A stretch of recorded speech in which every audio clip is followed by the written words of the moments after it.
The diagram to the right is an example of a modified Atwood's machine. Construct qualitative force diagrams for block A, block B, and the system. Assume the surface is frictionless and the mass of the string is negligible.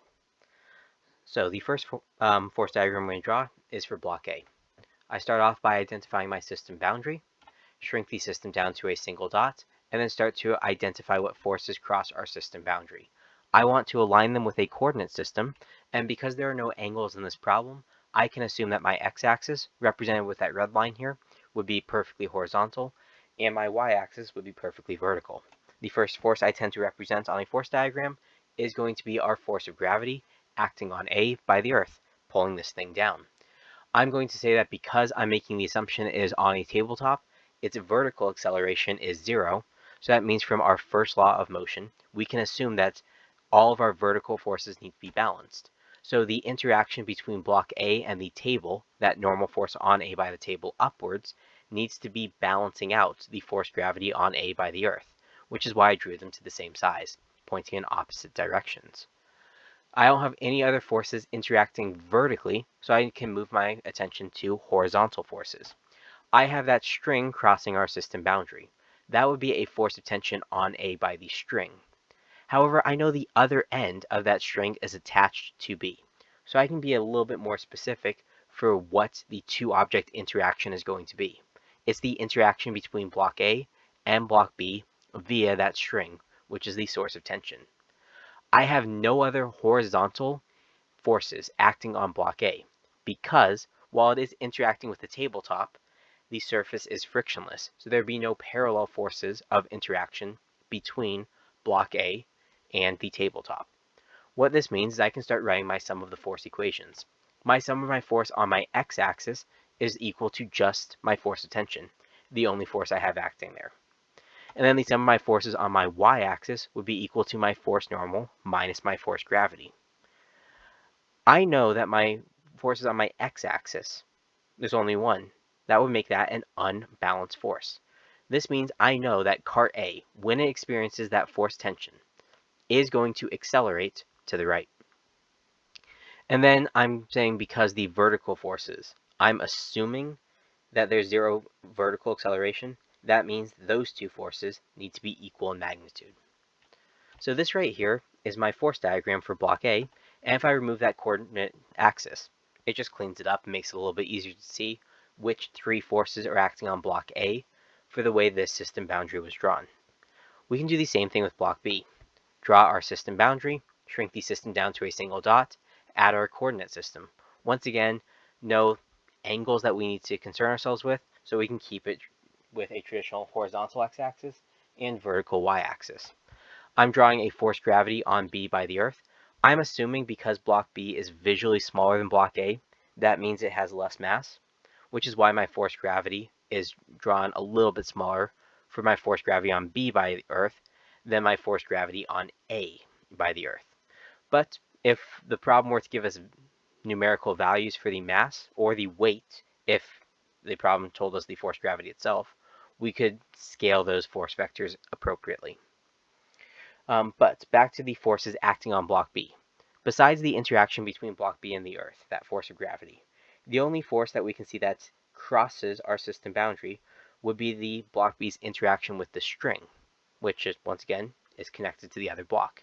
So we have that force tension, this time on B by A. I'm drawing it the exact same size as the other force tension we have in our force diagram for block A. It is the same type of force that resulted from the same two-object interaction. That makes that an example of Newton's third law of motion, an action-reaction pair. So I'm drawing them the exact same size, and I'm making sure that for my force diagram for block B, that force tension is smaller than my force gravity on block B. I need to set it up that way because I know that if A is accelerating, the thing it is connected to is also accelerating at the same rate. A would be accelerating to the right. That means B has to accelerate downwards, which means we need to have more downward force acting on block B than we have upward force acting on block B. For our sum of our force equations, on our x-axis, we don't have any forces, so the sum of the forces on the x-axis would be 0. And then the sum of the forces on the y-axis would be the force tension minus the force of gravity, which once again would not be balanced. This is our force diagram for block B, and removing the coordinate axis just makes it a little bit easier to see what two forces are acting on block B. The third force diagram, the one for the system, it's not going to be as straightforward to interpret as our forces on the individual parts of this system. We can still approach it like the same way we start off with. Draw a system boundary, shrink the system down to a single dot, and then identify our coordinate axis.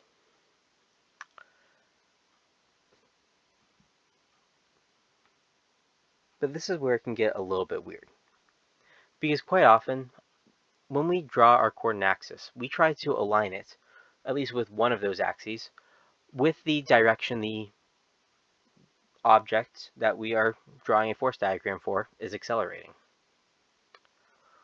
Well, block A is accelerating to the right. Block B is accelerating downwards. Our system, which consists of those two accelerating parts, is accelerating itself, but in order to set it up exactly right, if we have part of it accelerating to the right and some of it accelerating downwards, our acceleration of the system as a whole would be down and to the right. But it'd be kind of weird to explain that in terms of these forces that we can visually see.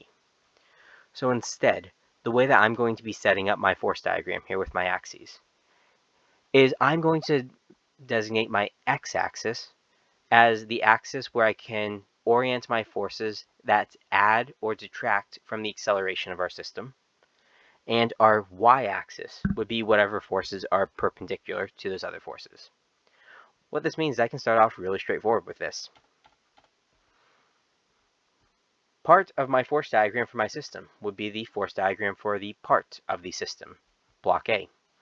I have my force tension on A by B pointing to the right on my x-axis. So it is adding to the acceleration of the system. My force normal and my force gravity on A are perpendicular to that force tension. So they align themselves with this y-axis, the axis not of acceleration. That one's kind of straightforward. But when I add the forces acting on the other part of our system, block B, it is accelerating not on what we said was the x-axis, but rather the y. However, for our system, our axis of acceleration would be the x-axis. So I need to rotate my force diagram for block B 90 degrees, counterclockwise, in order to align itself with adding and taking away from the acceleration of our system. Our force tension on B by A is something that would reduce the acceleration of block B. So I have it pointing to the left on my force diagram for the system, the direction that would be taking away from our acceleration. And my force gravity on B by the Earth adding to the acceleration of the system. We had no other forces identified on parts of our system, so we really wouldn't have any other forces acting on the system as a whole. But this is where we need to clean up that force diagram a little bit. Our force normal and our force gravity, well, force normal on A by the table and force gravity on A by the Earth, are pointing in opposite directions with equal magnitudes. We had talked about that previously with them balancing each other out because of Newton's first law of motion. If an object is not accelerating, the forces need to be balanced. Well, the net forces need to be balanced. And that would be the case there. Our force tension on B by A and our force tension on A by B, we treat them the same size previously because we identified them as third law pairs. But when they're on a single force diagram for our system, those are the same amount of force pointing in opposite directions. It seems like they would balance each other out. And it is totally okay to leave forces on a force diagram if they balance each other out. While the effect would be they cancel each other out, we still want to know what those forces are. However, Those two force tensions should not show up on the force diagram for the system. The reason for that is those force tensions would be forces that are internal to that system boundary we drew. We only include forces that cross our system boundary. Force gravity on B by the Earth, that would be a force that crosses the system boundary. Force gravity on A by the Earth crosses the system boundary. The force normal on A by the table would cross the system boundary. But the string is wholly within our system boundary. We should not include that force tension on our force diagram. The added benefit of that is it makes our system a little bit easier to analyze. The sum of our forces on our x-axis would then just be a single force, the force gravity on B by the Earth. And the sum of our forces on our y-axis here would be the force normal minus the force gravity on A by the Earth. This is our force diagram for our system. This way is now a way for us to kind of lead into a way for us to actually try to figure out ways to fully quantify these force diagrams. As of right now, we know the first and the third law of motions. We know how to quantify the force of gravity. But we don't really know how to quantify exactly how much net force is acting on a system. With this final force diagram for our system, we have a way for us to figure out exactly how much our sum of our force is going to be by setting it equal to our force of gravity, which we can solve by taking our mass and multiplying by our gravitational field strength. With that, we can quantify the net force acting on our system. We can use experimental results to determine the acceleration of our system.